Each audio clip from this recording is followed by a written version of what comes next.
Chapter 13. The Muggle-born Registration Commission. "Ah, Mafalda," said Umbridge, looking at Hermione. "Travers sent you, did he?" "Yes," squeaked Hermione. "Good. You'll do perfectly well." Umbridge spoke to the wizard in black and gold. "That's that problem solved, Minister. If Mafalda can be spared for record-keeping, we shall be able to start straight away." She consulted her clipboard. 10 people today, and one of them the wife of a ministry employee. Tut, tut. Even here, in the heart of the ministry. She stepped into the lift beside Hermione, as did the 2 wizards who had been listening to Umbridge's conversation with the minister. "We'll go straight down, Mafalda. You'll find everything you need in the courtroom." "Good morning, Albert. Aren't you getting out?" "Yes, of course," said Harry, in Runcorn's deep voice. Harry stepped out of the lift. The golden grills clanged shut behind him.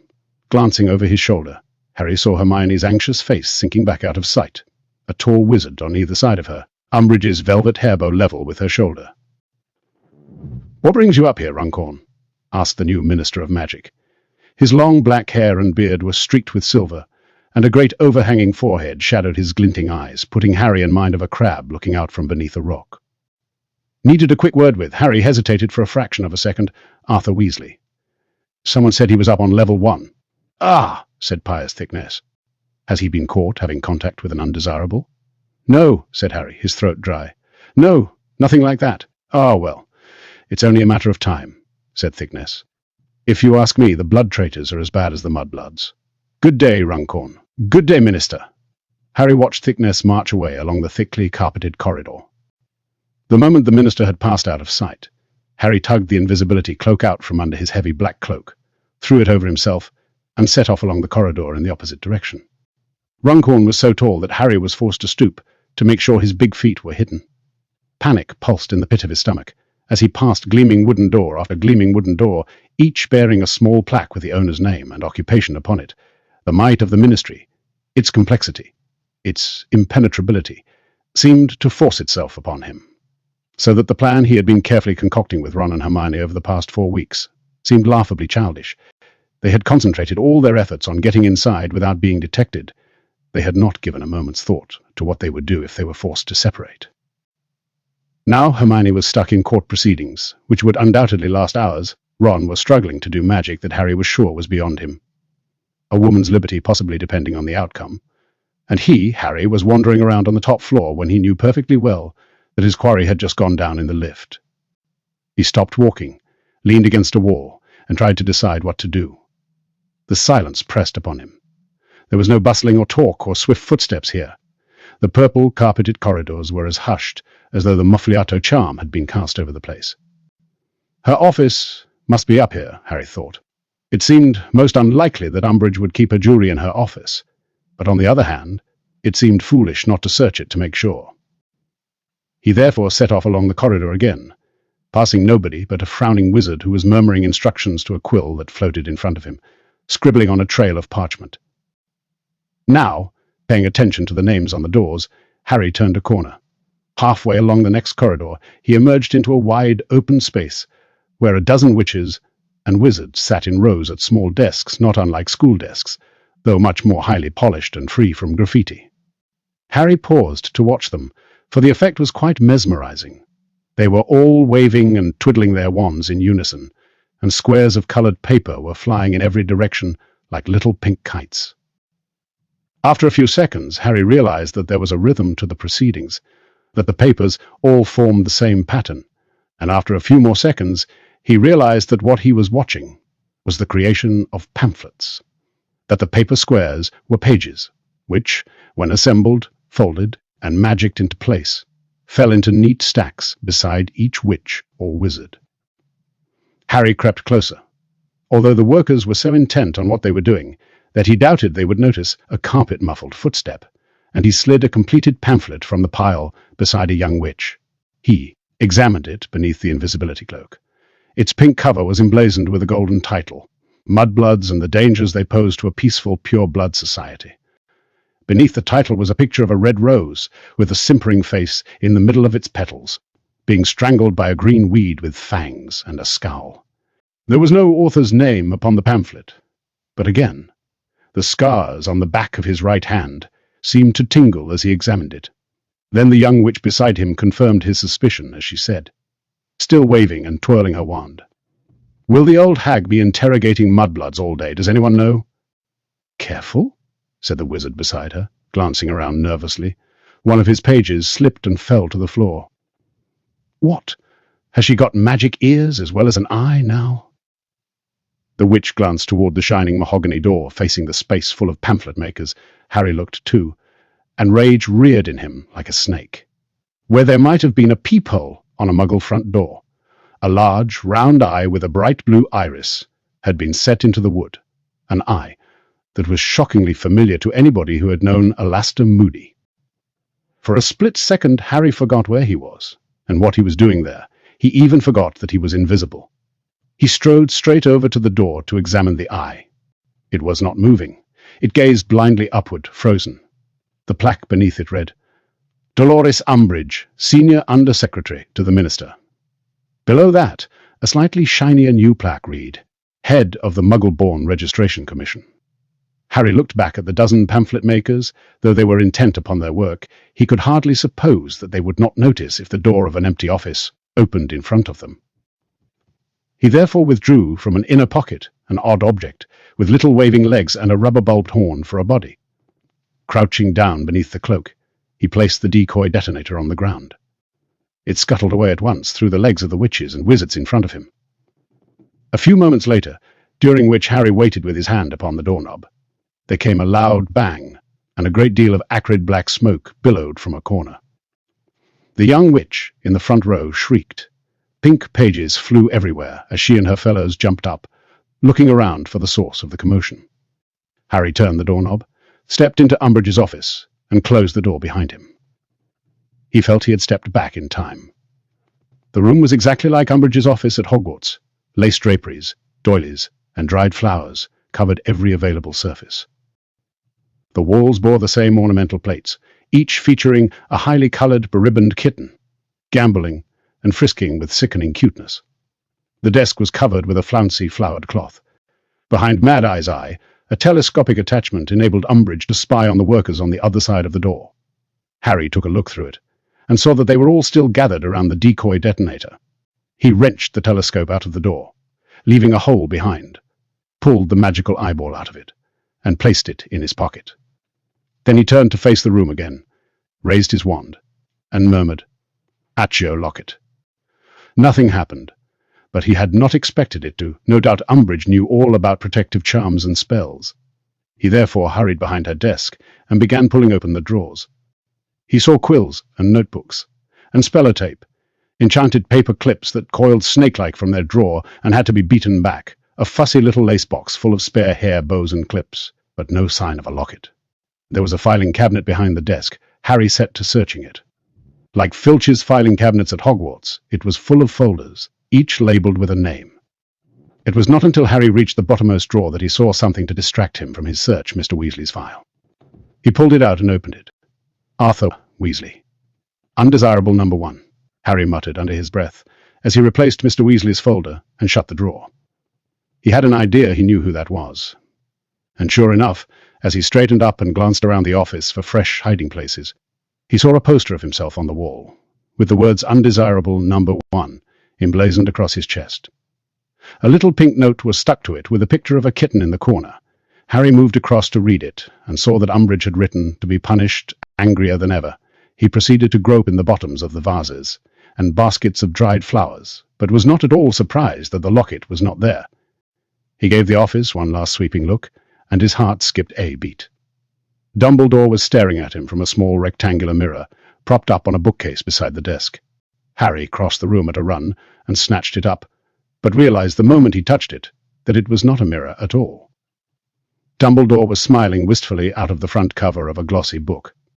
Harry had not immediately noticed the curly green writing across his hat. The Life and Lies of Albus Dumbledore, nor the slightly smaller writing across his chest, by Rita Skeeter, best-selling author of Armando Dippet, Master or Moron. Harry opened the book at random, and saw a full-page photograph of 2 teenage boys, both laughing immoderately with their arms around each other's shoulders. Dumbledore, now with elbow-length hair, had grown a tiny wispy beard that recalled the one on Crumb's chin that had so annoyed Ron. The boy who roared in silent amusement beside Dumbledore had a gleeful, wild look about him. His golden hair fell in curls to his shoulders. Harry wondered whether it was a young doge, but before he could check the caption, the door of the office opened. If Thicknesse had not been looking over his shoulder as he entered, Harry would not have had time to pull the invisibility cloak over himself. As it was, he thought Thicknesse might have caught a glimpse of movement, because for a moment or two he remained quite still, staring curiously at the place where Harry had just vanished. Perhaps deciding that all he had seen was Dumbledore scratching his nose on the front of the book, for Harry had hastily replaced it upon the shelf. Thicknesse finally walked to the desk and pointed his wand at the quill, standing ready in the ink pot. It sprang out and began scribbling a note to Umbridge. Very slowly, hardly daring to breathe, Harry backed out of the office into the open area beyond. The pamphlet makers were still clustered around the remains of the decoy detonator, which continued to hoot feebly as it smoked. Harry hurried off up the corridor as the young witch said, "I bet it sneaked up here. From experimental charms, they're so careless. Remember that poisonous duck?" Speeding back toward the lifts, Harry reviewed his options. It had never been likely that the locket was here at the Ministry, and there was no hope of bewitching its whereabouts out of Umbridge while she was sitting in a crowded court. Their priority now had to be to leave the Ministry before they were exposed, and try again another day. The first thing to do was to find Ron, and then they could work out a way of extracting Hermione from the courtroom. The lift was empty when it arrived. Harry jumped in and pulled off the invisibility cloak as it started its descent. To his enormous relief, when it rattled to a halt at level 2, a soaking wet and wild-eyed Ron got in. Morning, he stammered to Harry as the lift set off again. "Ron, it's me, Harry." "Harry? Blimey, I forgot what you looked like. Why isn't Hermione with you?" "She had to go down to the courtrooms with Umbridge. She couldn't refuse." But before Harry could finish, the lift had stopped again. The doors opened and Mr. Weasley walked inside, talking to an elderly witch whose blonde hair was teased so high it resembled an anthill. "I quite understand what you're saying, Wakanda, but I'm afraid I cannot be party to." Mr. Weasley broke off. He had noticed Harry. It was very strange to have Mr. Weasley glare at him with that much dislike. The lift doors closed, and the four of them trundled downward once more. "Oh, hello, Reg," said Mr. Weasley, looking around at the sound of steady dripping from Ron's robes. "Isn't your wife in for questioning today?" What's happened to you? Why are you so wet?" "Yaxley's office is raining," said Ron. He addressed Mr. Weasley's shoulder, and Harry felt sure he was scared that his father might recognize him if they looked directly into each other's eyes. "I couldn't stop it, so they've sent me to get Bernie. Pillsworth, I think they said." "Yes, a lot of offices have been raining lately," said Mr. Weasley. "Did you try Meteorologinx Recanto? It worked for Bletchley." "Meteorologinx Recanto?" whispered Ron. "No, I didn't. Thanks, Dee. Thanks, Arthur." The lift doors opened. The old witch with the anthill hair left, and Ron darted past her out of sight. Harry made to follow him, but found his path blocked as Percy Weasley strode into the lift, his nose buried in some papers he was reading. Not until the doors had clanged shut again did Percy realize he was in a lift with his father. He glanced up, saw Mr. Weasley, turned radish red, and left the lift the moment the doors opened again. For the second time Harry tried to get out, but this time found his way blocked by Mr. Weasley's arm. "One moment, Runcorn." The lift doors closed, and as they clanked down another floor, Mr. Weasley said, "I hear you laid information about Dirk Cresswell." Harry had the impression that Mr. Weasley's anger was no less because of the brush with Percy. He decided his best chance was to act stupid. "Sorry," he said. "Don't pretend, Runcorn," said Mr. Weasley fiercely. "You tracked down the wizard who faked his family tree, didn't you?" "I? So what if I did?" said Harry. "So Dirk Cresswell is 10 times the wizard you are," said Mr. Weasley quietly, as the lift sank ever lower. "And if he survives Azkaban, you'll have to answer to him, not to mention his wife, his sons, and his friends." "Arthur," Harry interrupted, "you know you're being tracked, don't you?" "Is that a threat, Runcorn?" said Mr. Weasley loudly. "No," said Harry, "it's a fact. They're watching your every move." The lift doors opened. They had reached the atrium. Mr. Weasley gave Harry a scathing look and swept from the lift. Harry stood there, shaken. He wished he was impersonating somebody other than Runcorn. The lift doors clanged shut. Harry pulled out the invisibility cloak and put it back on. He would try to extricate Hermione on his own while Ron was dealing with the reigning office. When the doors opened, he stepped out into a torch-lit stone passageway, quite different from the wood-panelled and carpeted corridors above. As the lift rattled away again, Harry shivered slightly, looking toward the distant black door that marked the entrance to the Department of Mysteries. He set off, his destination not the black door, but the doorway he remembered on the left-hand side, which opened onto the flight of stairs down to the court chambers. His mind grappled with possibilities. As he crept down them, he still had a couple of decoy detonators. But perhaps it would be better to simply knock on the courtroom door, enter as Runcorn, and ask for a quick word with Mafalda. Of course, he did not know whether Runcorn was sufficiently important to get away with this. And even if he managed it, Hermione's non-reappearance might trigger a search before they were clear of the ministry. Lost in thought, he did not immediately register the unnatural chill that was creeping over him, as if he were descending into fog. It was becoming colder and colder with every step he took, a cold that reached right down into his throat and tore at his lungs. And then he felt that stealing sense of despair, of hopelessness, filling him, expanding inside him. Dementors, he thought. And as he reached the foot of the stairs and turned to his right, he saw a dreadful scene.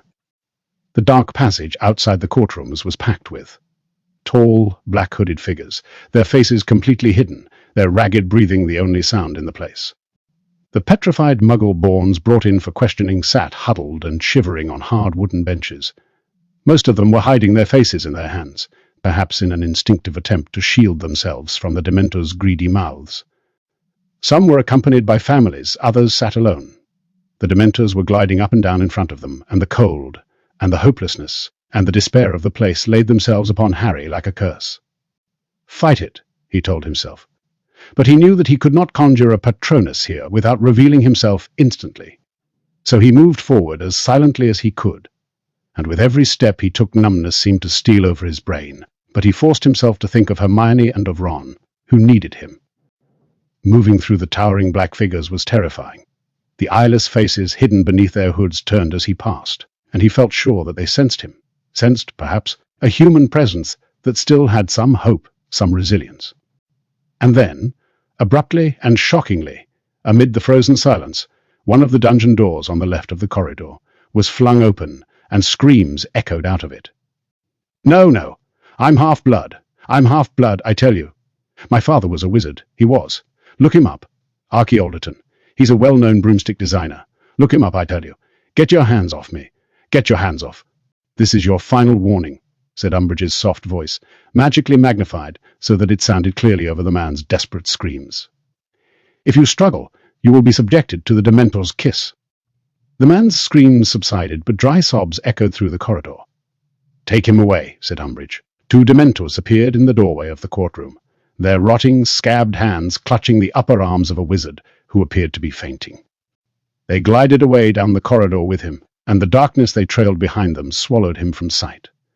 Next, Mary Cattermole called Umbridge. A small woman stood up. She was trembling from head to foot. Her dark hair was smoothed back into a bun, and she wore long, plain robes. Her face was completely bloodless. As she passed the Dementors, Harry saw her shudder.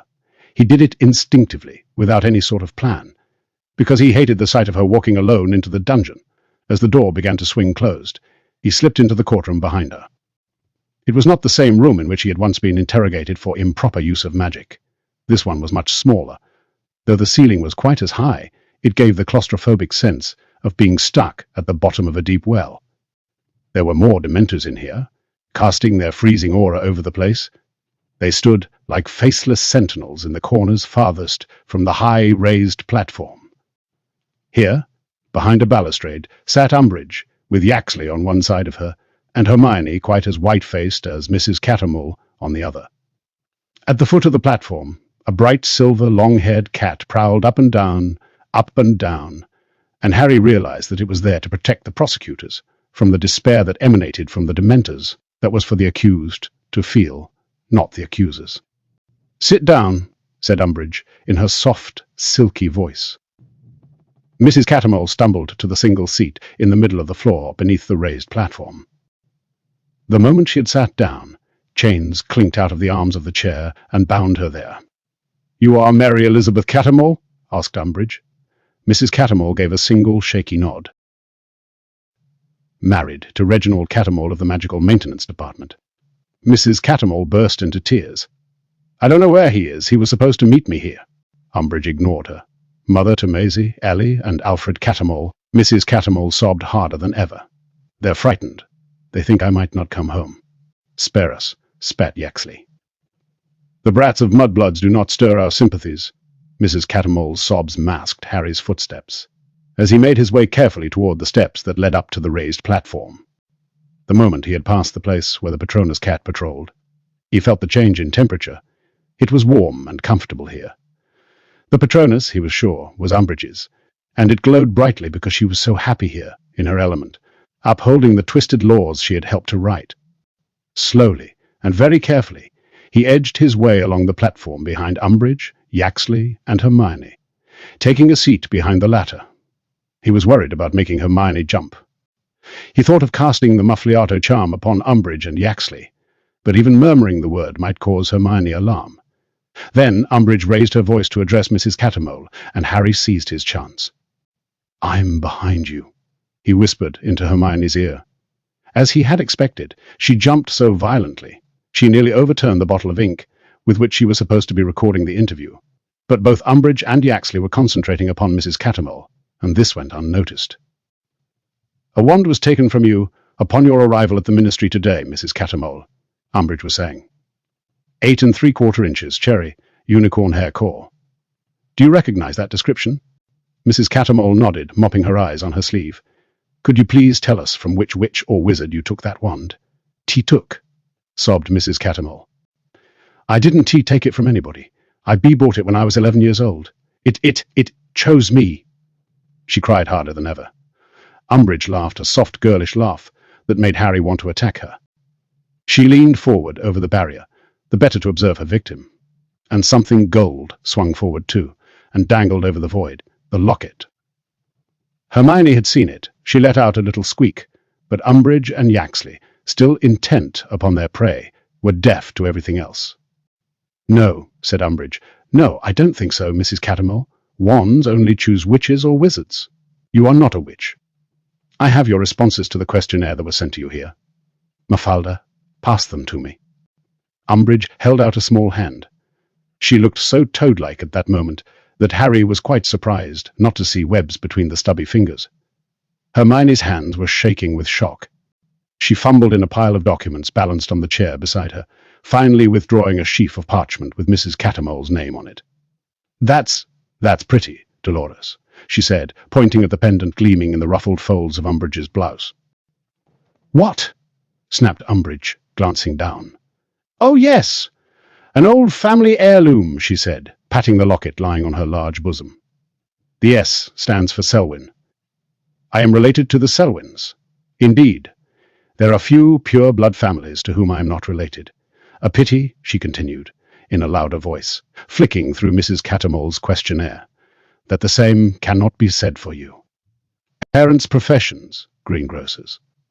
Yaxley laughed jeeringly. Below, the fluffy silver cat patrolled up and down, and the Dementors stood waiting in the corners.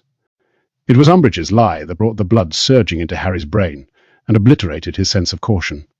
That the locket she had taken, as a bribe from a petty criminal, was being used to bolster her own pure-blood credentials.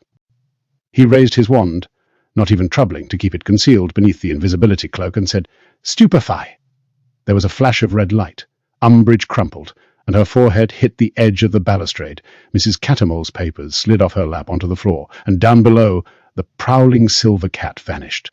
Ice-cold air hit them like an oncoming wind. Yaxley, confused, looked around for the source of the trouble, and saw Harry's disembodied hand and wand pointing at him.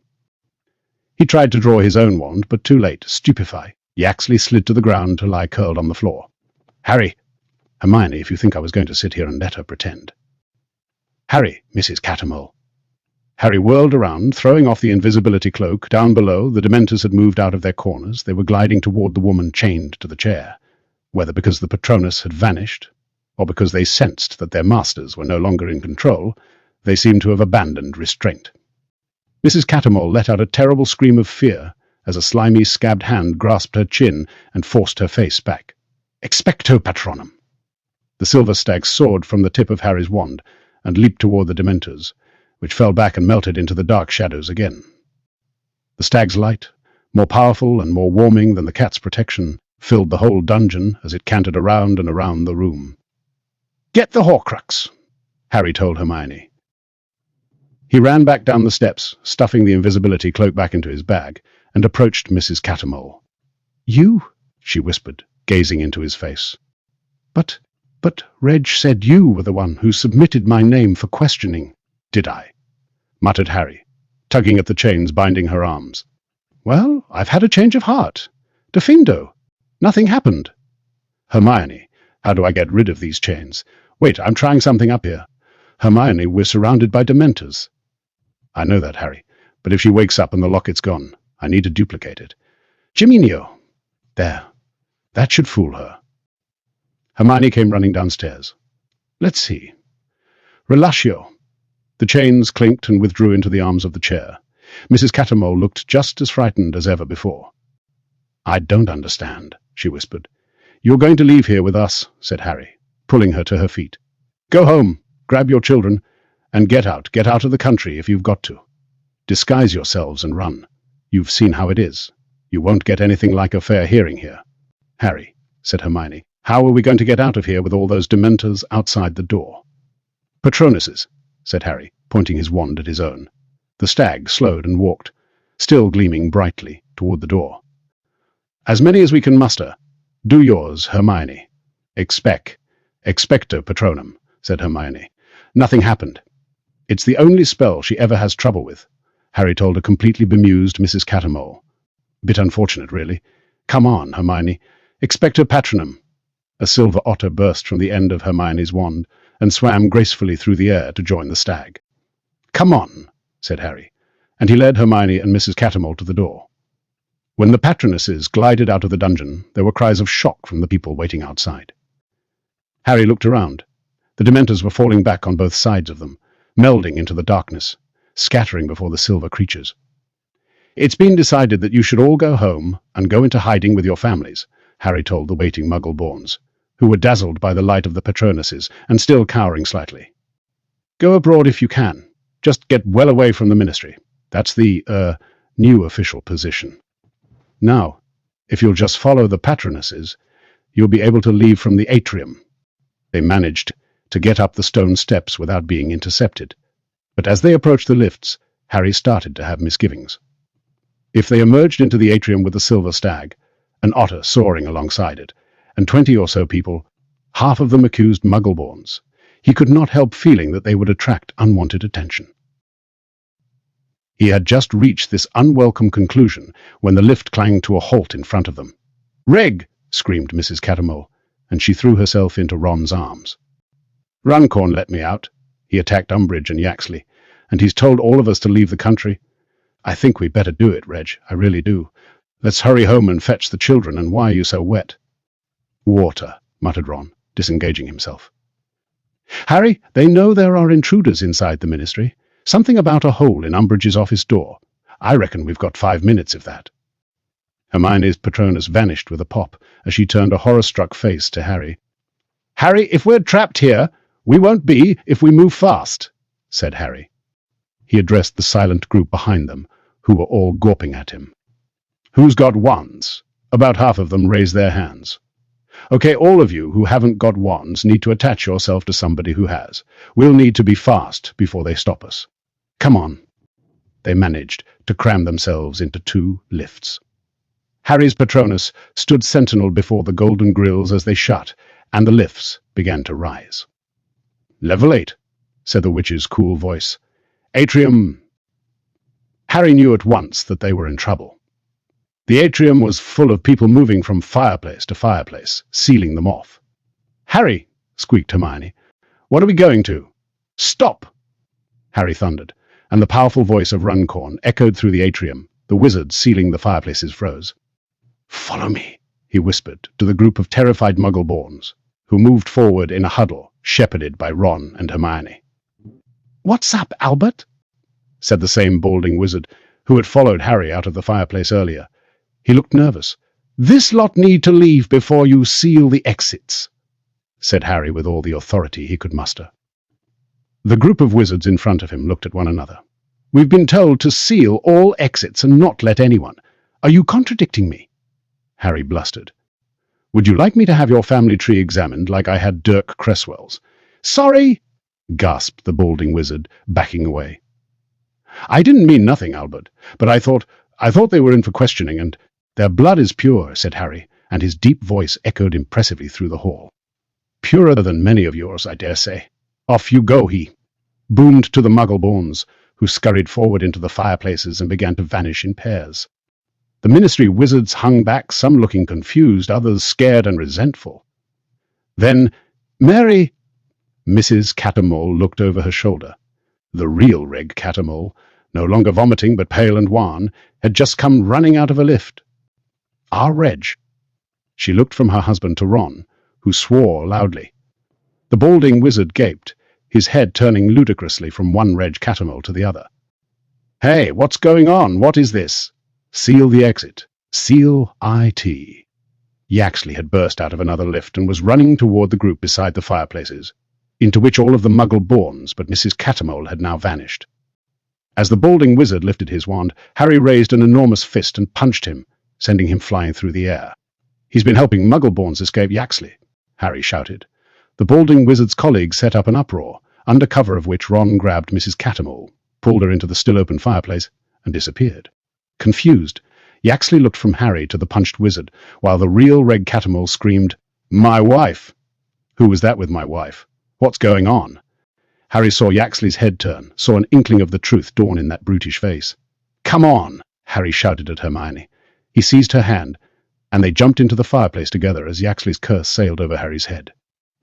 They spun for a few seconds before shooting up out of a toilet into a cubicle.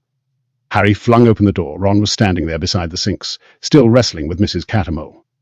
"Reg, I don't understand. Let go. I'm not your husband. You've got to go home." There was a noise in the cubicle behind them. Harry looked around. Yaxley had just appeared. "Let's go," Harry yelled. He seized Hermione by the hand and Ron by the arm and turned on the spot. Darkness engulfed them, along with the sensation of compressing bands. But something was wrong.